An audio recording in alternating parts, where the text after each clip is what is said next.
Alright guys, so hey, welcome to Fridays. Basically, this week is coming out week and we're supposed to tell you our coming out story. So you know, I think I'm going to tell you mine right here, right now. Yeah, I'm out on the ball field right now, forgive me. So anyway, the story starts in 2006. Alright, I was 17, about to turn 18, about to raise my right hand to swear into the delayed entry program. I had a MySpace at the time, and on my MySpace I had listed my sexual orientation as gay.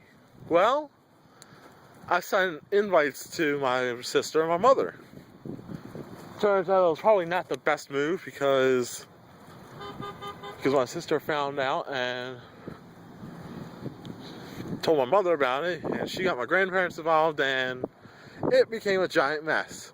My grandfather told me to stick my penis down a pile of crap, and I got my standard Jesus talk from my grandmother. And so, with that, went in, and oh, by the way, I had to delete the orientation from my MySpace profile. Yay.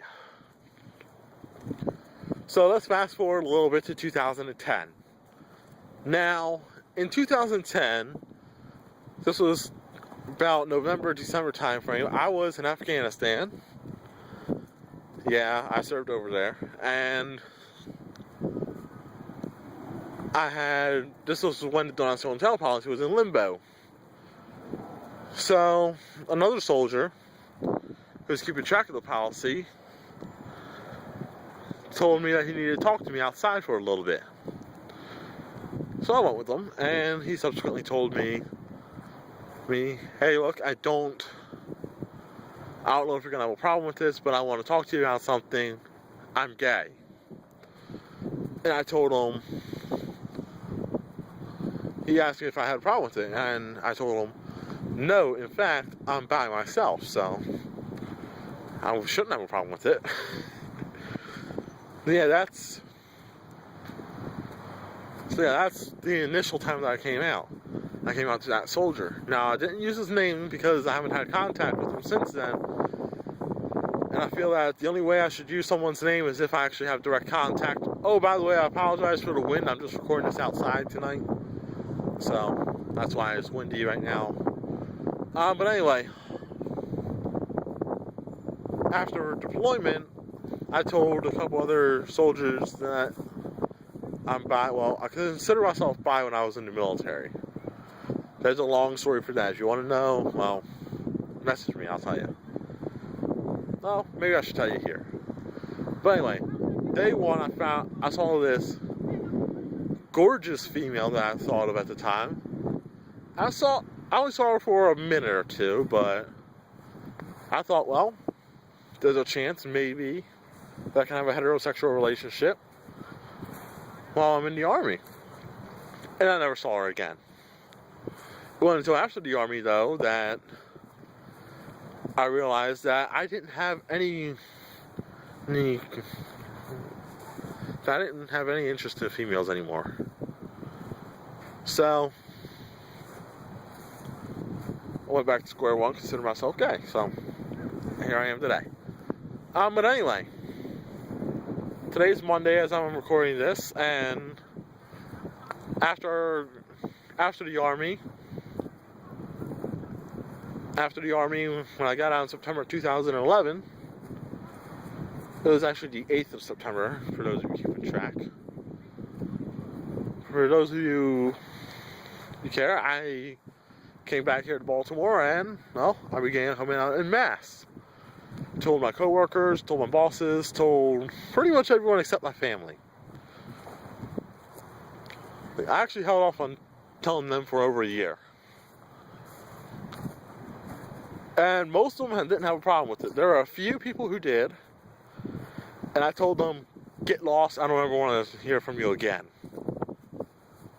So fast forward to March 10th, 2013. Yesterday.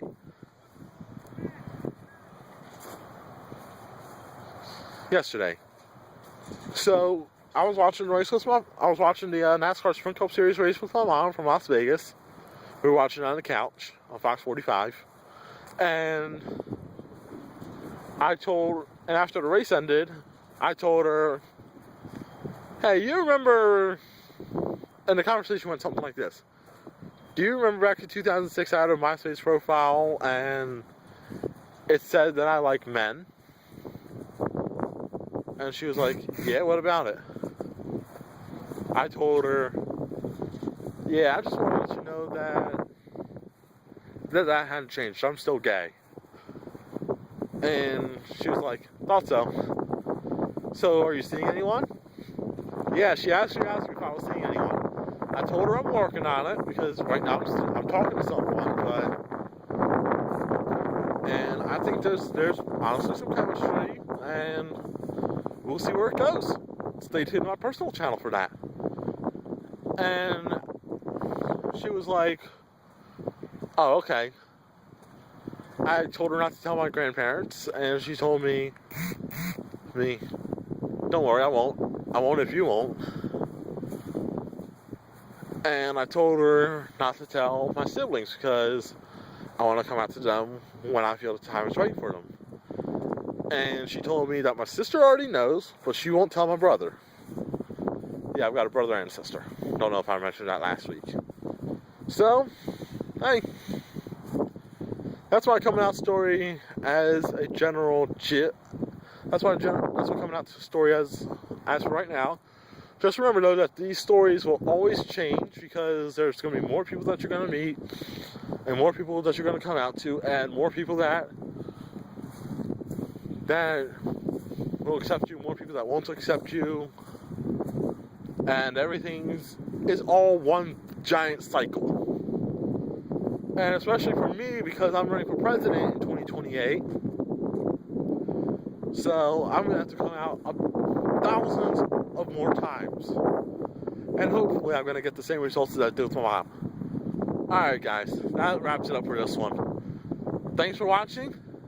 I'll personally see you all next week. But stay tuned because we got Saturday and Sunday who will still be sharing their coming out videos.